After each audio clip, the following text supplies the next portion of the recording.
Team Afro টি10 লিগের সুযোগ পেয়েছেন বাংলাদেশের এক সময়কার হার্ড হিটার খ্যাত ব্যাটসম্যান সাব্বির রহমান। নামটা শুনে হয়তোবা প্রথমে সবাই একটু চমকে উঠেছে, আর চমকে উঠারই কথা। যেই সাব্বির রহমানের বাংলাদেশের ঘরোয়া লিগের সুযোগ হয় না, বিপিএল এর মতো টুর্নামেন্টের সুযোগ হয় না, সেই সাব্বির রহমান টিম আফ্রো টি10 লিগের মতো একটা টুর্নামেন্টের সুযোগ পেয়ে গিয়েছেন। এটা অবাক করারই বিষয়। আর এই বিষয়টা সাব্বির রহমান নিজেই নিশ্চিত করেছেন। তিনি একটা ফেসবুক পোস্টে আলহামদুলিল্লাহ লিখে সবার কাছে দোয়া চেয়েছেন।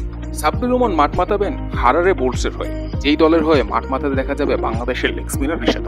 দুই বাংলাদেশিকে একই দলের হয়ে দেখা যাবে এবারে টিম আফ্রো টি10 লিগে। এই দলের হয়ে ডেভিড ওয়ার্নারেরও খেলার কথা রয়েছে।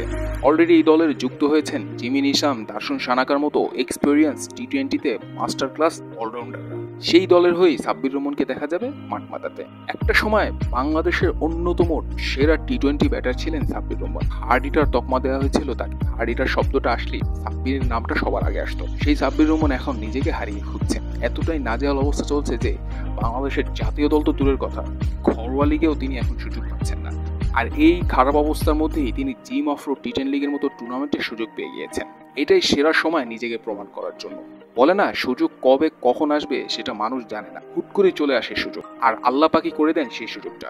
আর এটা সবচেয়ে বড় উদাহরণ হচ্ছেন সাব্বির রহমান। সেরা সুযোগটাই পেয়ে গিয়েছেন নিজের জাতটা চেনানোর। তিনি কেন সাব্বির রহমান সেটা প্রমাণ করার। ভক্তরাও তার ফেসবুক পোস্টের নিচে শুভকামনা জানাচ্ছেন। এখন দেখা যাক টিম আফ্রো টি10 লিগে সাব্বির রহমান নিজেকে প্রমাণ করতে পারেন কিনা, সুযোগটা কাজে লাগাতে পারেন কিনা।